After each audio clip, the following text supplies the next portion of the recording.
छात्रा, बोलिए मंत्री जी। महारानियों की सब व्यवस्था हो गई? हाँ हो गई। गुरुदेव की पूजा का प्रबंध हो गया? वो हो गवा मंत्री जी। आप कौनो बात की चिंता न करें, हम जो आपके सेवक हैं। अरे आपो जाके आराम करें, सब प्रबंध हो जाएगा। अरे ए माता दीन।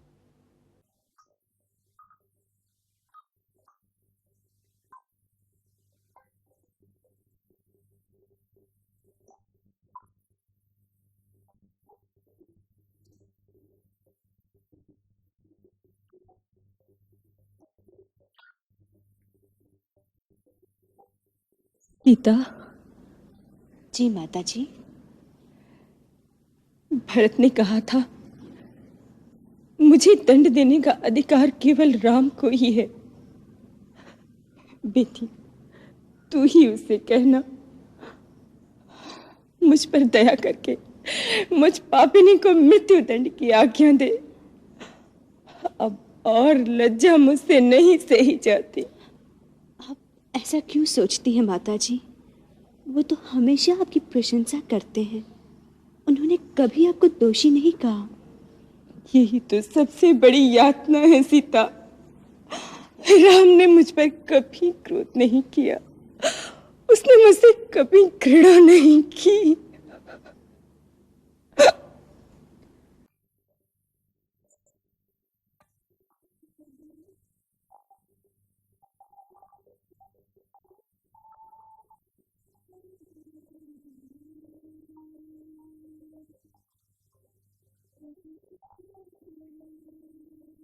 सीता जी? लक्ष्मण तुम दोनों की ठीक प्रकार से सेवा करता है कि नहीं? माता जी, वही तो सब कुछ करते हैं। देवर जी के बिना तो हम सब भूखे रह जाएं। वही वन से लकड़ी काट कर लाते हैं, वही कंदमूल भी ढूंढ कर लाते हैं, उसी से हमारी रसोई बनती है। मैं तुम्हारे बात से सहमत हूं, परंतु कुछ नहीं गुरुदेव। मैं जानता हूं राम भैया आपकी आज्ञा नहीं टाल सकते, इसलिए आपको आज्ञा देनी ही होगी। अन्यथा मैं अन्न जल त्याग करके यही चित्रकूट में अपने प्राण त्याग दूंगा। नहीं वत्स, इसकी आवश्यकता नहीं पड़ेगी। धन्यवाद गुरुदेव। ऐसा लगता है जैसे अब मेरे भाग्य का उदय होने वाला है।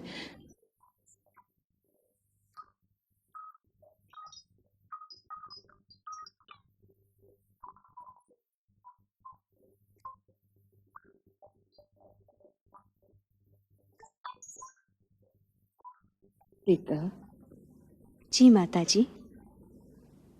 राम मुझे कभी याद भी करता है? माता जी, आपने ऐसे क्यों पूछा? वो बड़ा निर्मोही है ना, भावना से कर्तव्य को ही ऊंचा मानता है। माता जी, आपकी तो वो ऐसे पूजा करते हैं जैसे माता भवानी की। उन्होंने आते समय पिताश्री से कुछ नहीं मांगा, केवल इतना ही मांगा था कि मेरी माता बहुत दुखी है, उन पर स्नेह और कृपा बनाए रखेगा। वो मन से सन्यासी है, फिर भी उसे सबका ध्यान रहता है।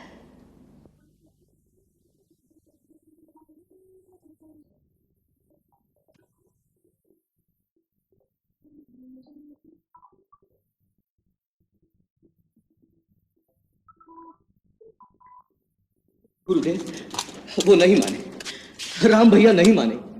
क्या नहीं माने वत्स? उनका भाव जानने के लिए मैंने लक्ष्मण द्वारा उनको सूचना दी थी कि हम उनका राज्याभिषेक यहीं करना चाहते हैं, परंतु उन्होंने कह दिया भरत ऐसी नीति विरुद्ध बात कभी सोच ही नहीं सकता। पिता के वचन का पालन करना जितना मेरा धर्म है, उतना ही भरत का भी। गुरुदेव आप मेरे लिए कुछ कीजिए, मैं मर जाऊंगा। आप राम भैया को आज्ञा दीजिए। भरत, तुम्हारे प्रेम की पराकाष्ठा देखकर वशिष्ठ का मन भी विचलित हो रहा है, तो क्या राम पर उसका प्रभाव नहीं पड़ेगा? लगता है तुम्हारे निश्चल प्रेम की धारा में तीनों लोग बह जाएंगे। सच गुरुदेव, मेरे राम भैया भी। हाँ, तेरे राम भैया भी। यदि मानव के हृदय से सच्ची पुकार निकले तो स्वयं भगवान को भी अपने नियम तोड़ देने पड़ते हैं। कल सवेरे हम सभा बुलाएंगे, उसमें सब निर्णय हो जाएगा। गुरुदेव,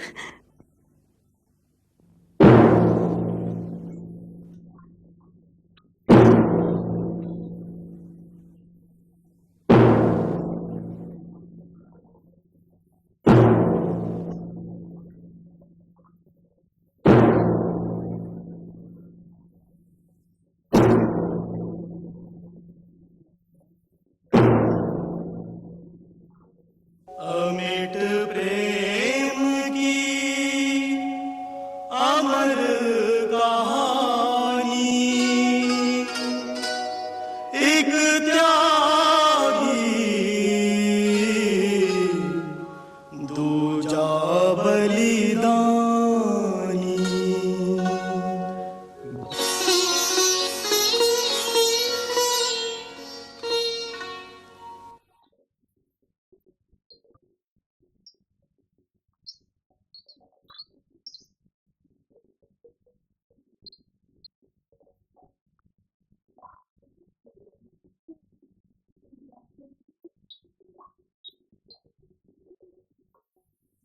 हे राम, तुम धर्म, नीति और ज्ञान के भंडार हो।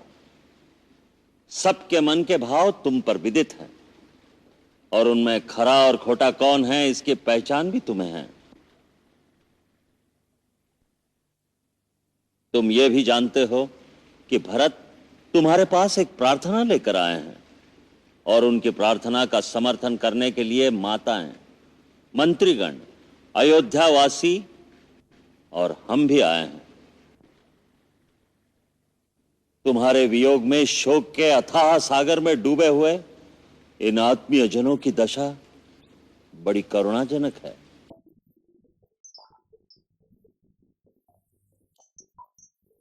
तुम तो करुणा निधान हो, अब इनका दुख कैसे दूर हो उसका कोई उपाय तुम्हें अवश्य करना चाहिए। यही हम सब की तुमसे प्रार्थना है। हे पूज्यवर, हमारे कुल में गुरु की आज्ञा का पालन करना परम धर्म माना गया है। उसी में सबका हित निहित है।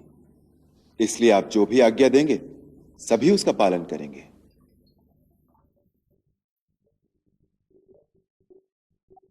मैं सारी सभा के सामने प्रतिज्ञा करता हूं, मेरे लिए आपकी जो भी आज्ञा होगी उसे शिरोधार्य करके उसका पालन करूंगा।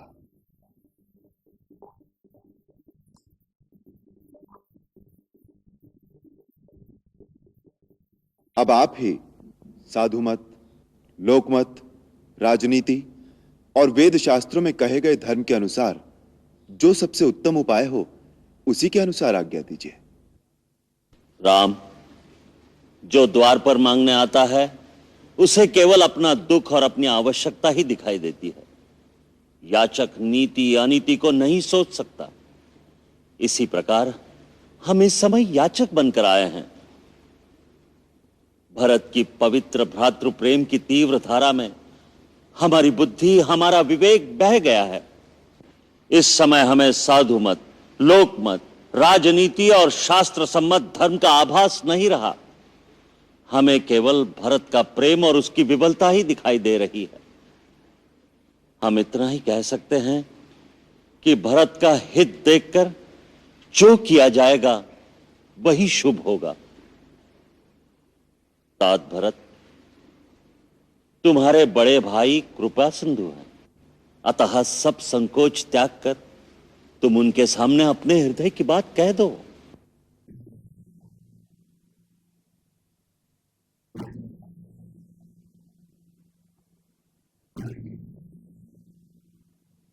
परम पूज्य गुरुदेव,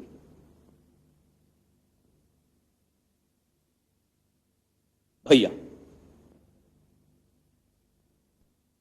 समस्त ऋषिगण, अयोध्या राज्य के माननीय मंत्रीगण और प्रजाजन, मैं आप सबके सामने इस सभा में खड़ा होकर घोषणा करता हूं कि अयोध्या के जिस राज्य के असली उत्तराधिकारी श्री राम हैं, मेरी माता ने बड़ी कुटिल नीति द्वारा मेरे पिताश्री महाराज दशरथ को उनके दिए हुए वचन के जाल में फांसकर वो राज मुझे दिला दिया। परंतु ऐसे अधर्म के पथ पर चलना मैं सर्वथा अनुचित मानता हूं, क्योंकि राज का अधिकारी सर्वदा ज्येष्ठ पुत्र ही होता है। हमारे कुल की रीति और विधान भी यही है, इसलिए उसके विरुद्ध जाना अधर्म होगा। मैं यह भी जानता हूं कि मुझ जैसे पापी के मुख से धर्म और अधर्म की बातें सुनकर सारा संसार परिहास करेगा, परंतु मुझे एक ही आशा है, श्री राम जैसा दाता यह नहीं देखेगा कि मांगने वाला पात्र है या कुपात्र। इसलिए मेरे अवगुणों को ना देखकर मेरी यह प्रार्थना स्वीकार कीजिए।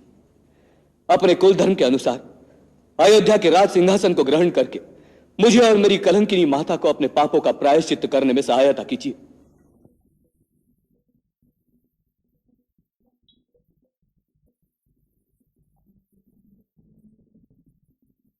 तात, तुम अपने हृदय में व्यर्थ ग्लानि कर रहे हो। मैं भगवान शंकर को साक्षी करके कहता हूं कि तीनों काल और तीनों लोकों में तुम जैसा धर्मात्मा पुरुष ना हुआ है और ना होगा। तुम पर कुटिलता का आरोप लगाना महापाप है। भरत, तुम्हारे जैसे महात्मा का नाम स्मरण करने से ही पाप, प्रपंच और समस्त अमंगल मिट जाते हैं। माता कैकेयी को भी वही मूर्ख दोष देंगे कि इन्हें गुरु से सच्चा ज्ञान प्राप्त नहीं हुआ। भरत, मेरे भाई, इन भावनाओं से ऊपर उठकर केवल इतना सोचो कि हमारे महान पिता ने माता कैकेयी को दिए हुए जिस वचन के लिए न केवल मुझे त्याग दिया, परंतु मुझे त्यागने के दुख में अपने प्राण भी त्याग दिए, ऐसे सत्यवादी पिता के वचन को हम चारों भाई निभाएं या उनके स्वर्गवास के पश्चात उनके वचन का निरादर करके उन्हें झूठा प्रमाणित कर दें? बताओ भरत, इस समय हम चारों भाइयों का क्या धर्म है?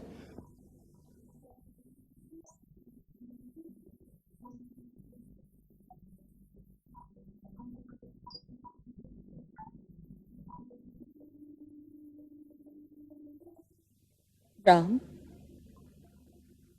मैं इस योग्य तो नहीं, किंतु आज सबके सामने मैं तुमसे क्षमा मांगती हूं। मुझे क्षमा कर दो राम।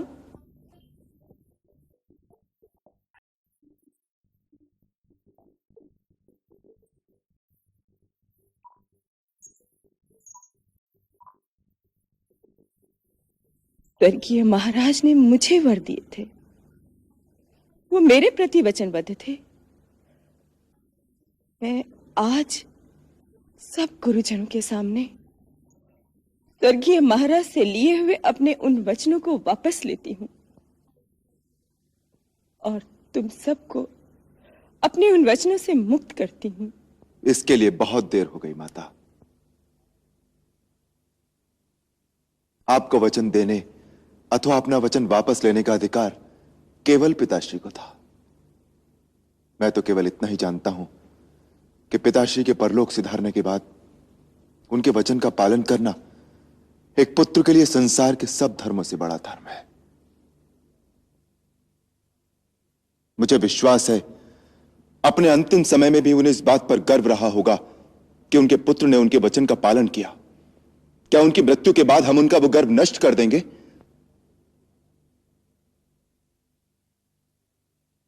भरत, हमारे पिता जाने से पहले यह आज्ञा दे गए हैं कि एक पुत्र वन में रहे तथा दूसरा राजा बने। उनकी इस आज्ञा का पालन करना ही हम सबका धर्म है। ठीक है, अगर यही धर्म है तो मैं 14 वर्ष वन में रहता हूं, परंतु आप अयोध्या लौट जाइए। धर्म व्यापार नहीं होता भरत, जो वस्तुओं का अदल बदल कर लिया जाए। धर्म अति कठोर और व्यक्तिगत होता है। यदि हर प्राणी अपना कर्तव्य एक दूसरे के कंधे पर डाल दे तो इस सृष्टि में अनाचार फैल जाएगा। तुम राजा होकर ऐसे अनाचार की बात सोचते हो तो इसका प्रभाव प्रजा के साधारण मनुष्यों पर क्या पड़ेगा? ये बात कहते हुए तुमने उचित अनुचित का विचार नहीं किया मेरे भाई। भैया, भैया, इस समय मुझे उचित अनुचित कुछ नहीं सूझ रहा। बस मुझे एक ही बात का भरोसा है। मेरे भैया का मुझ पर इतना स्नेह है कि बचपन में भी जब कभी मैं खेल में हार जाता था तो वो मेरे लिए झूठ बोलकर भी मुझे जिता देते थे।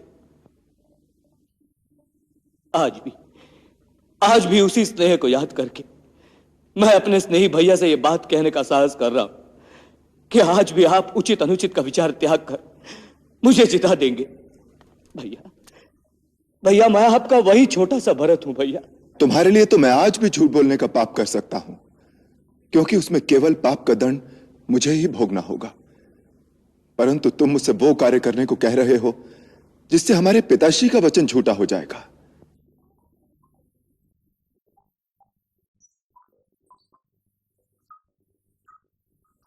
पुत्र तो उसे कहते हैं मेरे भाई, जो अपने सत्कर्मों का फल अपने पिता को समर्पित करके परलोक में उनका उद्धार करे, न कि वो जो पिता के सत्कर्म को छूटा करके उनका मस्तक लज्जा से झुका दे।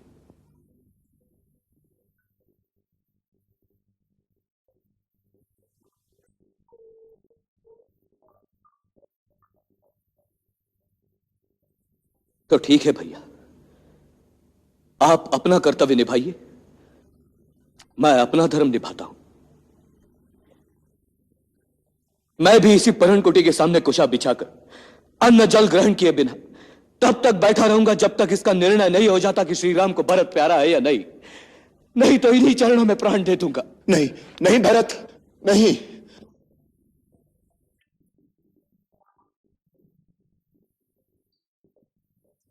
मुझे ऐसे धर्म संकट में न डालो, मुझसे तुम्हारा दुख सहन नहीं होगा। गुरुदेव, गुरुदेव रक्षा कीजिए गुरुदेव। मैं भी किंग कर्तव्य विमूढ़ हो रहा हूं राम। ऐसा लगता है भरत अपने प्रेम की गंगा में सब कुछ डुबो देगा। धर्म, ज्ञान, विवेक कुछ नहीं बचेगा। कुलगुरु महर्षि वशिष्ठ की जय हो। यह अति आनंददायक सूचना है। महाराज जनक के आने से हमारा भार हल्का हो गया। विदयराज निष्पक्ष रूप से हमारी समस्या सुलझा देंगे।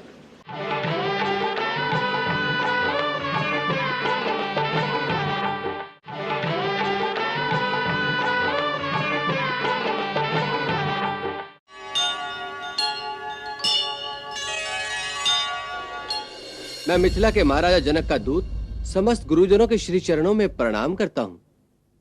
कल्याण हो। कहो, क्या समाचार लाए हो? महाराजा जनक महारानी सुनैना के साथ चित्रकूट की ओर पधार रहे हैं।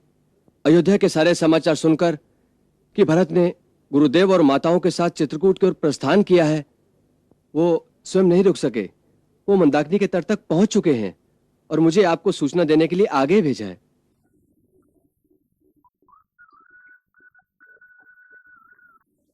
यह अति आनंददायक सूचना है। महाराज जनक के आने से हमारा भार हल्का हो गया। विदयराज निष्पक्ष रूप से हमारी समस्या सुलझा देंगे। अतः आज की ये सभा उनके आने तक स्थगित की जाए। राम, भरत, तुम चारों भाई आगे बढ़कर महाराज जनक का उचित स्वागत करो। जो आ गया गुरुदेव। दोनों भाई अपनी अपनी बात पर अटल है। मैं क्या करूं?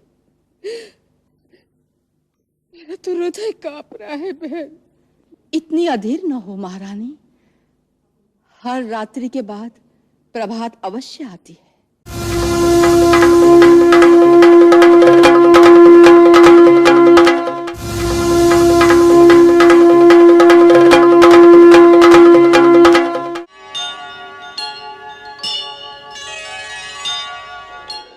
भैया, अब तो महाराज जनक आए गए हैं। देखना कैसे सारी स्थिति संभाल लेते हैं। हाँ हाँ भैया, उनकी बात थोड़ा ही कोई काट सकेगा। हाँ, उन्हें अपनी बिटिया की चिंता तो होगी ही। वो थोड़ा चाहेंगे कि उनकी बिटिया वन में भटके। ई न कहो भैया, जनक जी कहने को राजा हैं, पर मोह माया से तनिक भी लिप्त नहीं।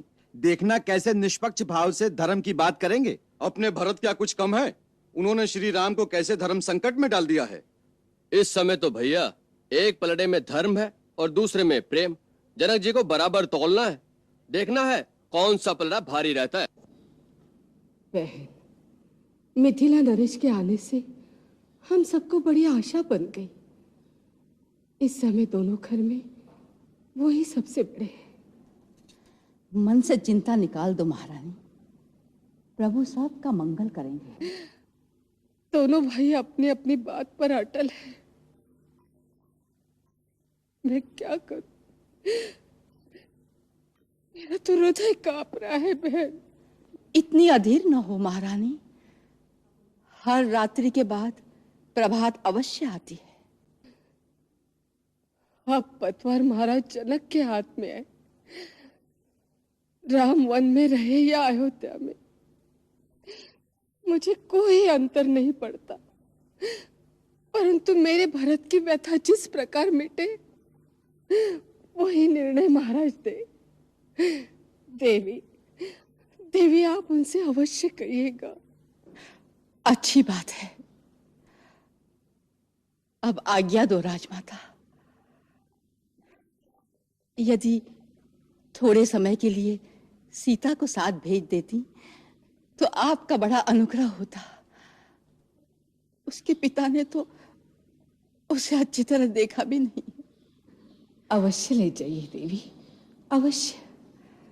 सीता जी, माँ के साथ जा बेटी। धन्यवाद।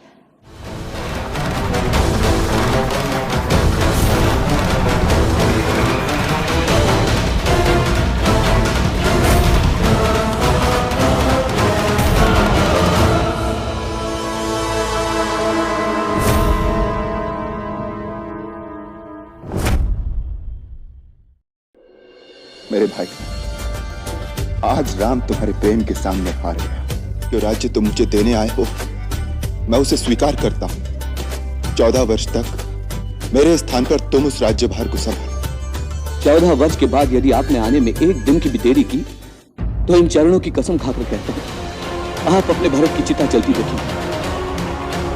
कुछ मांगू तो दो। क्या चाहिए तुझे? मुझे अपनी चरण पादुका दो।